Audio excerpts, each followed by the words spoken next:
I do have a few quick safety rules to go over before we get started. There is no standing, no smoking. Keep your 40 life jackets right under these panels up here by me, still in their wrap. If you, for any reason, find yourself in the San Antonio River today, please don't wade out. It's only about 3 to 4 feet deep. Should be all right. And we're going to start off the tour here. Just after this bridge is an area known as La Villita, or Little Village. And this area was settled by the Spanish soldiers and their families back in the 1700s. If you go up to street level here, there are nice little art galleries and boutiques. A good place to shop up there. We have 2 restaurants over here on the left. Both of those used to be German homes back in the 1850s. They were the homes of the Dashiell and Bambach families. As we come around the bend, we'll be getting into the Arneson Theater. It's an open-air theater. It seats 800 people. It's named after Edwin P. Arneson. He was the chief engineer. So we head through the theater. Take a look to the right at the stage. You might recognize it from Miss Congeniality. We had Sandra Bullock up there dancing around in a bathing suit. Also, 5 bronze bells right above the stage. Each one of them represents one of the 5 Spanish missions in San Antonio. Now we're going to head under Rosita's Bridge. Rosita Fernandez played on that stage for 26 years in the show Fiesta Noche del Rio, which is still in production today. They just finished season number 66 last month. They play every Friday and Saturday night during the summer. Over here to the right is the Briscoe Western Army diorama, the Battle of the Alamo. Pancho Villa Sable. It's called an iron ornamental bridge, and there are 10 of these left in the United States. Mine sits pretty low, so we're going to try and steer right through the middle of it. You might think you're going to hit your head on it, but trust me, if you don't stand up, you'll be fine. I, on the other hand, may not there as well. Go right through the middle. From artist Rolando Briceño, 1991, is put there to commemorate the first cat, 1691. Take a close look at the island. You see its completely trees roof system. And it's also a heart-shaped island. It's known as Marriage Island. We have over 300 weddings that take place there every year. We had 4 this last Saturday, 2 yesterday. Might be a busier island.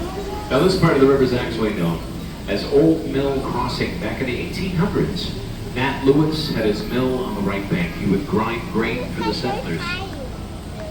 And this was also a very shallow part of the river. Settlers could cross, they'd water their horses. Teddy Roosevelt, the Rough Riders, used to train right in this area. On the right we have the Westin Hotel that was built in 1999. It's a really new addition to the Riverwalk. Surrounded by all these older buildings, just past the Westin there on the right, there's a darker red brick building. They used to be the San Antonio Drug Company from 1919 to 1963. Now it's the Homewood Suites, got remodeled in 95. Now here on the left, this is the Tower Line. Built in 1927 and 1928, it used to be called the Smith-Young Tower. If you look all the way up to the top of the tower, you'll see these concrete structures jutting out of each of the 8 corners. Those are known as gargoyles, and they serve as a rain drainage system. So when it rains, the water comes out of the gargoyles' mouths into the gutters below. Now, if you look just above the trees over here to the left, you'll see these angry little scary faces kind of snarling down at you. Those are known as grotesques. Now, the whole building is an example of neo-Gothic architecture. The original owners, Smith and Young, were fairly superstitious. They put all these things in place to ward off evil spirits and bad business. Unfortunately, 1 year after the building opened, the stock market crashed. In 1929, it cost them over $3 million to build it. They had to sell it for less than $300,000. Doesn't say much for gargoyle. I'll show you a neat little effect though. When we come out from under the bridge, take a look back at the Tower Life building and you'll notice that it's transformed into a ship. It's like it's coming onto the river right behind us. You gotta use your imagination just a little bit. And that's a little Leonardo DiCaprio hanging up the front of it. If that helps. Now here on the right's the International Center. That was the San Antonio Mains Bureau. It's also right above one of our marinas where we dock some of our boats at night. And directly in front of us is Old Big Red. That's the Bexar County Courthouse. Built in 1896, it's made of red sandstone and granite. One of the oldest and largest continuously operating courthouses in Texas. Now this part of the river that we've been on, this is all the natural flow of the river. It's a natural horseshoe bend. The river flows to the left, we're headed to the right, into a man-made park. We're entering into the flood channel. We're leaving through floodgate 4. Now, if it rains really hard, floodgate 4 will rise up out of the water like a drawbridge. Keeps the water at the exact same level in the horseshoe bend at all times. And there's never any flooding back there. The hotels, the mall, the restaurants, they're all completely safe from flooding. Now, it doesn't rain very often. In San Antonio, we could use some.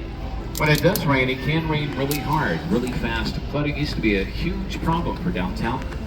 In 1921, we had a flood that caused a lot of deaths, did a lot of property damage. So the Army Corps of Engineers flooding problems. There were a lot of prominent businessmen who wanted to fill in and pave over that other part of the river we were just on. For us, 2 women had the foresight to put a stop to that. It was Emily Edwards and Raina Maverick Green. They formed the San Antonio Conservation Society in 1924. Then a few years after that, there was a graduate from the University of Texas by the name of Robert H. Still wasn't completed until 41 after the Works Project Administration took over, but Hutman is still known as the father of the Riverwalk. He designed every walkway and staircase, every planter, lamppost, and bench. Everything you see in the horseshoe bend is pretty much Hugman's design. Now, he didn't design this walkway over here on the right. That's fairly new. It's been there about a horseshoe. Over here to the left, through the trees, kind of hard to see anything back there, but it's main plaza. Established in 1731 by Spanish settlers from the Canary Islands. It used to be the heart of the city. There's also San Fernando. It's man-made, doesn't flow very fast, but it actually starts just about 6 miles north of here on the campus of Incarnate Word University. And it comes up through springs from an underground lake known as the Edwards Aquifer. Flows through the zoo, through downtown, goes about 230 miles southeast of here, where it meets up with the Guadalupe River, goes out to the Gulf of Mexico. Now, you see that big tree right in front of us? That's the oldest and largest cypress tree in San Antonio. It's over 350 years old, over 9 stories tall. Staying in the Vermonte Palace, which was right behind us. And he was shot by a sniper from that tree, like a guillotine. Or they don't start the random testings until after 11 a.m. It takes about 15 minutes for that to come down completely. It does weigh 3 tons. And it comes straight down. It's a village. Coming up on the right is the Esquire Tavern. That was the first bar on the Riverwalk. They opened the doors in 1933. And they opened the day after Prohibition ended. Pretty much just took down the barbershop pole and it was business as usual. They say it was a speakeasy before that. Also has the longest wooden bar in Texas at 108 feet long. And here on the left is the Drury Inn and Suites. That used to be the city public service building back when reached. It's a major flood. It's a great example, though, of how we like to take an old building, give it a second chance at a new life here in San Antonio. Try not to tear anything down if we can help it. Coming up on the right, you'll see tourists and their natural habitat. Another one of our ticket locations here. This one's at the Aztec Theater. The Aztec over here to the right was opened in 1926. It used to show silent movies. They just finished about a 3-year-long run with a country and western show known as San Antonio Rose Live. They have another live music venue on now. One of the last remaining Mayan theme theaters left in the United States. We're about to head under Salinas Bridge, named after Lake Tejano singer Selena Quintanilla. She was photographed on this bridge as well as Jennifer Lopez, later in the movie Selena. Also partially filmed right up here. From 1901 to 1923, they outfitted Teddy Roosevelt, the Rough Riders, as well as Mexican revolutionary Francisco Pancho Villa. Right before World War I, they provided boots, saddles, and harnesses for the United States Army. And on the left is La Mansión del Rio, or Mansion on the River. It used to be the site of the St. Mary's School for Boys back in 1853. Then it was the St. Mary's Academy, then the St. Mary's Law School. In 1966, 2 former students from the law school per hemisphere in 1968. Still has some of the original artifacts from the boys' school in the lobby and in the lounge.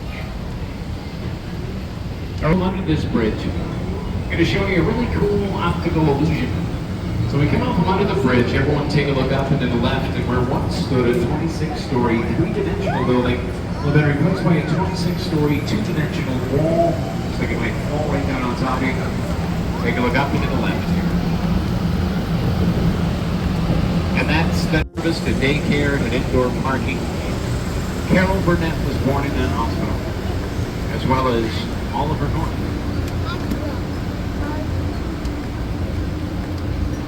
This part of the river here is known as South Bank. This is where you're going to find a lot of the nightlife on the Riverwalk.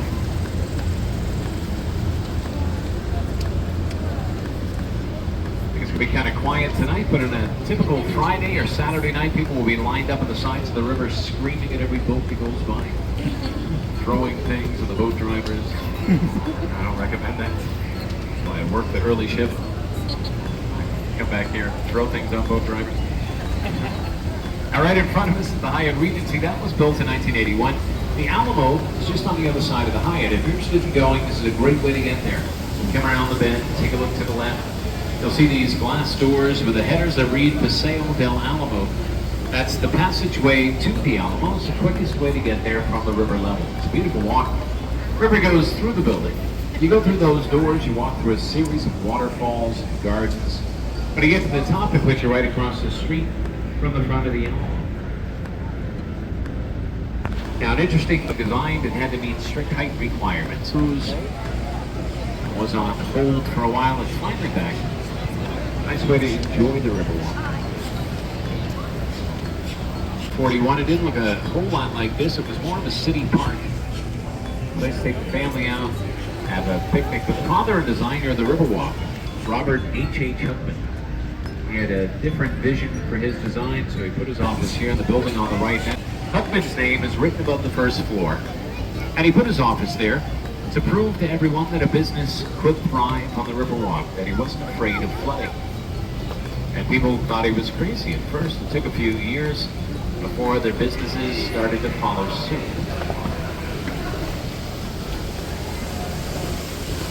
This restaurant over here on the right is RIO. They were the first ones to do the riverboat tours, as well as the dining tours. They're going to celebrate their 77th anniversary next month.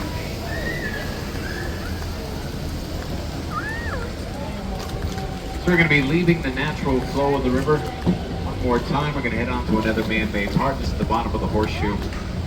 Give you an idea where we are. I saw the horse. Mama, did you saw the horse? This part of the river that we're entering was built in the 1960s. I saw the horse's shoes. Now, if you're not familiar with what Hemisphere was, it was kind of like the World's Fair. Came to San Antonio in 1968, over the course of 6 months. So they built this part so people could take river taxis from the natural flow of the river to get to the convention center. And people loved the Riverwalk so much during Hemisphere, they kept coming back, bringing their families. Tourism really started to grow as a result of the Hemisphere of 1968. It kind of put us on the map. Now, if you ever want to move to San Antonio, if you live here already, you want to open up a business, we have the Chamber of Commerce on the left. They have all kinds of information for you. But there are still a whole lot of little critters that live here that don't realize that this is man-made. We have tilapia, perch, catfish, sunfish, crawfish, a lot of snakes in here. We've got turtles too. Turtles are nice.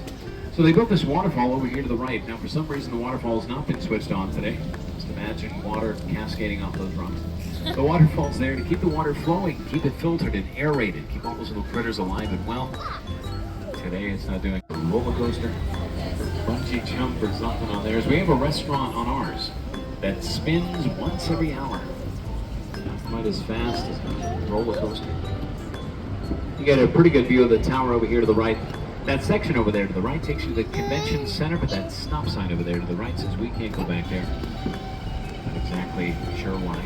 You must obey the stop sign. So everyone had a chance to get to the shops at River Center. Now, if you haven't, I don't want to ruin the surprise for you, but it's a mall. It's not like every other mall you've ever been to, but it sits on the banks of a river.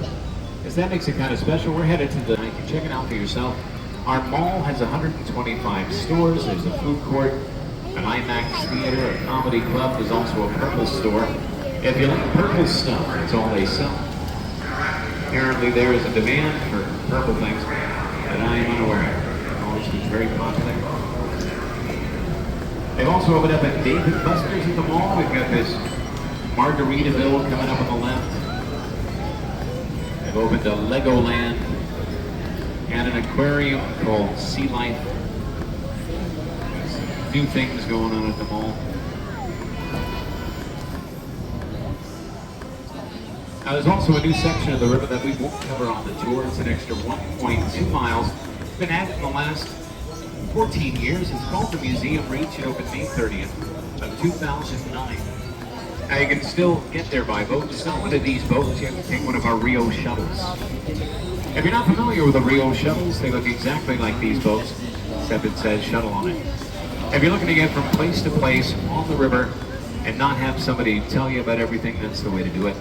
Catch up at any one of our 15 RIO shuttle stops scattered throughout the river. They'll have a blue sign there. They'll take you through a lock. You'll raise 9 feet. Head out to the Pearl Brewery, which is now the Hotel Emma. A lot of different shops and restaurants up there. They do a farmer's market on the weekends. Also the San Antonio Museum of Art and the VFW. Post 76, the oldest VFW post in Texas, right there on the river and open to the public. Check out the Museum Reach if you get a chance. Those shuttles start at noon every day and they go until 8 o'clock.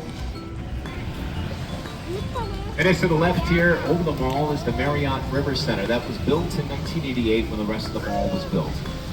Now the only reason I pointed out is before it was there was another hotel there. It was the Fairmount Hotel, built in 1905. Now in San Antonio, we don't like to tear down any of our old buildings. So what they did with the Fairmount, they loaded it up on pneumatic tires and they moved it 6 city blocks to where it is today on the corner of South Alamo and Guava. That move is in the Guinness Book of World Records for being the largest building moved that great of a distance. The record has recently been beaten, but we did coolers and long chairs. The whole thing was televised. Everybody wanted to see this building go down the street at 0.04 miles an hour. So a big exciting time for the city. It's a week before the paint drying festival.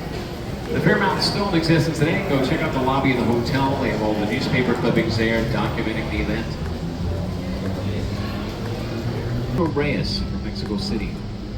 And almost entirely out of Antonio de Padua, or St. Anthony. St. Anthony was a friar in the 12th century from Portugal. That statue was a gift from Portugal for the Hemisphere 1968. And St. Anthony had a huge role when it came to the naming of this river. When the Spanish explorers first came upon the river, it happened to be June 13th, 1691, which is the feast day in German. They have a choir that comes in by the name of Liederkranz. They sing all the hymns in German as well. Look. By the name of H.B. Zachary. How he did it is about 8 miles south of here. He constructed every room, played with the carpet on the floors, pictures on the walls, soaps in the dishes, towels on the racks, Bibles in the drawers, the beds